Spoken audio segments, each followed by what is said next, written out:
राजस्थान की तरफ से आने वाली रोजड़ा यानी नील गाय ने मालवा अंचलों की खेती बर्बाद कर दी है।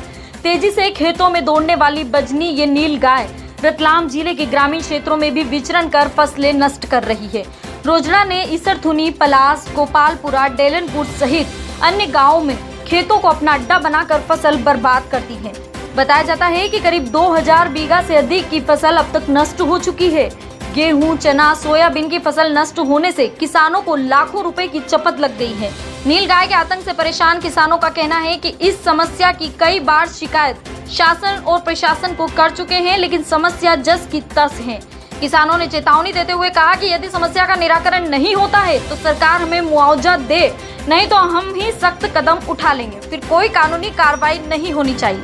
समस्या इससे है कि रोज भगाते हैं इसको और भगते नहीं वापस आ जाते हैं और गेहूं में नुकसान करते हैं। कौन सा जानवर है जो आपको परेशान कर रहा है इतना? ये घोड़ा रोज बोलते हैं इसको, जंगली जानवर घोड़ा रोज बोलते हैं इसको, नुकसान करते हैं। साल में 2 बार नहीं आते हैं, बकरी टाइप 2 बच्चे देते हैं और गेहूं में इतने नुकसान है कि पूरा फसल बोट हो रही है। फसल बोट हो रही है, हमारा इसका कोई मुआवजा नहीं है, फिर मुआवजा दे दे, इसको आप कोई रोक करो इसका।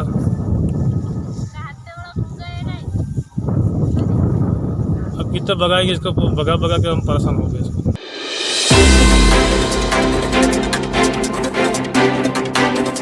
आगामी नगर निगम चुनाव को लेकर रविवार को शिवम पैलेस दोबत्ती पर बैठक का आयोजन किया गया। मध्य प्रदेश कांग्रेस कमेटी द्वारा नियुक्त प्रभारी पूर्व मंत्री एवं विधायक प्रियव्रत सिंह एवं सह प्रभारी पूर्व विधायक श्रीमती पुष्पा भारती एवं विधायक कांतिलाल भूरिया उपस्थित रहे। बैठक में होने वाले निकाय चुनाव में इस बार कांग्रेस की नगर सरकार बनाने के लिए रणनीति बनाते हुए कार्यकर्ताओं को एकजुट होकर काम करने की नसीहत दी गई। बैठक में कार्यकर्ताओं, पदाधिकारियों एवं संभावित उम्मीदवारों से विचार विमर्श किया गया। इस अवसर पर चुनाव समिति के सदस्यगण भी उपस्थित थे। बैठक में युवक कांग्रेस जिला अध्यक्ष मयंक जाट, यास्मीन शेरानी, विनोद शर्मा मामा, रजनीकांत व्यास, विजय सिंह चौहान सहित कई कार्यकर्ता उपस्थित थे। शहर कांग्रेस अध्यक्ष महेंद्र कटारिया ने संबोधित करते हुए कहा कि कुछ ही समय पश्चात हमारे नगरीय निकाय के चुनाव संपन्न होने जा रहे हैं। भारतीय जनता पार्टी ने लगातार जो शासन है इस चुनाव को लगातार आगे बढ़ाते जा रहे हैं। एक हार के डर से इस चुनाव को लगातार उन्होंने आगे बढ़ाया। कांग्रेस कमेटी के माध्यम से हमारे मध्य प्रदेश कांग्रेस कमेटी के सम्मानित अध्यक्ष आदरणीय कमलनाथ जी ने मध्य प्रदेश कांग्रेस कमेटी की तरफ से प्रस्ताव भेजा था कि जब आप सब कार्य कोरोना काल में कर रहे हैं, आपने उपचुनाव कोरोना काल में करवाए, तो फिर आप नगरीय चुनाव के नाम पर आप क्यों डर के नाम से चुनाव को आगे बढ़ा रहे हैं? कांग्रेस हर चुनाव के लिए तैयार है, हर संघर्ष के लिए तैयार है। लेकिन भारतीय जनता पार्टी की सरकार ने अपनी संभावित हार को देखते हुए इस चुनाव को लगातार आगे तक बढ़ाए गए और इस बात की संभावना बताई जा रही है कि कुछ ही समय में नगरीय निकाय के चुनाव हमारे संपन्न होने जा रहे हैं। सम्मानित साथियों, मध्य प्रदेश कांग्रेस की तरफ से हमारे दोनों अनुभवी नेता यहाँ पर उपस्थित हुए, जिन्होंने ग्रास रूट पे जमीनी स्तर पर कार्यकर्ताओं के साथ काम किया है, जमीनी स्तर पर जिन्होंने कार्यकर्ताओं को जाना परखा है और उनकी पालकी निगाह निश्चित तौर से अच्छे कार्यकर्ताओं और अच्छे उम्मीदवारों को हमारे बीच में लाएगी।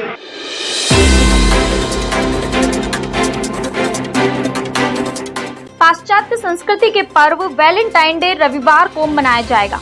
प्यार का इजहार करने वाले वैलेंटाइन डे पर इस मर्तबा विरोध नहीं होने से पता ही नहीं चला कि वैलेंटाइन डे सन्नाटे में गुजर गया। वैलेंटाइन का असर शहर में कहीं नहीं दिखा, लेकिन कानून व्यवस्था बनाए रखने के लिए पुलिस हर तरफ तैनात रही। हालांकि शहर के गिफ्ट विक्रेताओं ने एक सप्ताह पहले ही तरह तरह के गिफ्ट से दुकानें सजा रखी थी, जिन पर लॉकडाउन का असर साफ तौर से नजर आया। रविवार को वैलेंटाइन डे पर भी गिफ्ट खरीदी होती रही। दुकान संचालक ने बताया, इस मर्तबा व्यापार तो ठीक रहा, लेकिन कोरोना का भय लोगों में रहा। लोगों ने सोशल मीडिया का अधिक सहारा लिया। वैलेंटाइन डे पे बिजनेस तो अच्छा रहा है, पर इससे और अच्छा होने की उम्मीद थी, पर चूंकि अभी कोरोना काल चल रहा है, सब थोड़ा सा अभी भी लोगों में हल्का सा है कोरोना को देखते हुए, तो उतना वॉकिंग नहीं है। वॉकिंग है पर उतना वॉकिंग नहीं है। बाकी ओवरऑल अच्छा बिजनेस है, मूवमेंट अच्छा है। जो कस्टमर आ रहे हैं वो भी अपनी सारी सावधानियां रख रहे हैं। खरीदी भी अच्छी हो रही है, सब दिल खोल के खरीदी कर रहे हैं।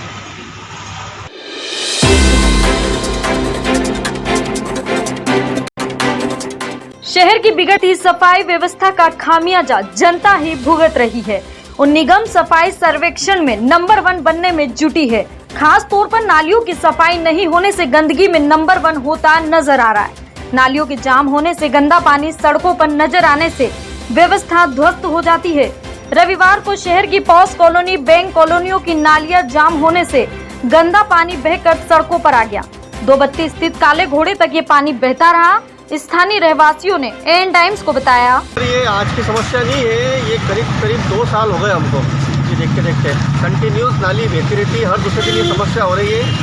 नगर निगम का ध्यान नहीं है, दरोगा कोई प्रॉपर इसका काम कर नहीं रहे हैं, खाली खाना पूर्ति करते हैं, थोड़ी देर आते हैं, थोड़ी देर सफाई करके वापस अगले दिन होकर वही स्थिति बनती है यहाँ पर।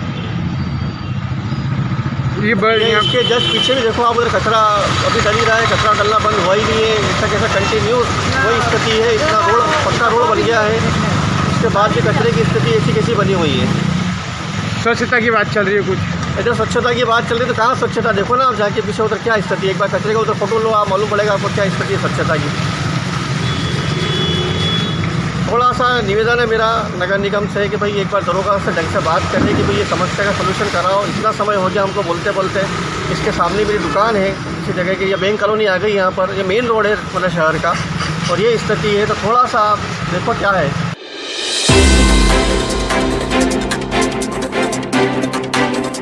दिल्ली में बजरंग दल कार्यकर्ता की हुई हत्या के विरोध में बजरंग दल के सैकड़ों कार्यकर्ता सड़क पर उतर गए। रविवार को बजरंग दल कार्यकर्ता नारेबाजी करते हुए कलेक्टर कार्यालय पहुंचे और प्रदर्शन किया। कार्यकर्ताओं ने रिंकू शर्मा के हत्यारों को पकड़ने की मांग करते हुए ज्ञापन तहसीलदार नवीन गर्ग को सौंपा है। बजरंग दल पदाधिकारी ने बताया, को लेकर देना है 10 फरवरी 2021 को दिल्ली में बजरंग दल के कार्यकर्ता भाई रिंकू जी शर्मा की निर्मम तरीके से हत्या कर दी गई जिहादियों द्वारा। उस विषय में आज बजरंग दल मालवा प्रांत में सभी जिलों में और प्रखंड केंद्रों पर एक साथ ये आक्रोशित ज्ञापन है। इसके पहले भी पालघर में संतों की हत्या और ये जो षड्यंत्रपूर्वक तरीके से हत्या चल रही है उसके विरोध में प्रशासन को अवगत कराने के लिए ज्ञापन। आपने क्या प्रशासन से क्या मांगे रखी गई है? इसमें मुख्य रूप से यही मांगे रखी है कि हत्यारों को फांसी दी जाए।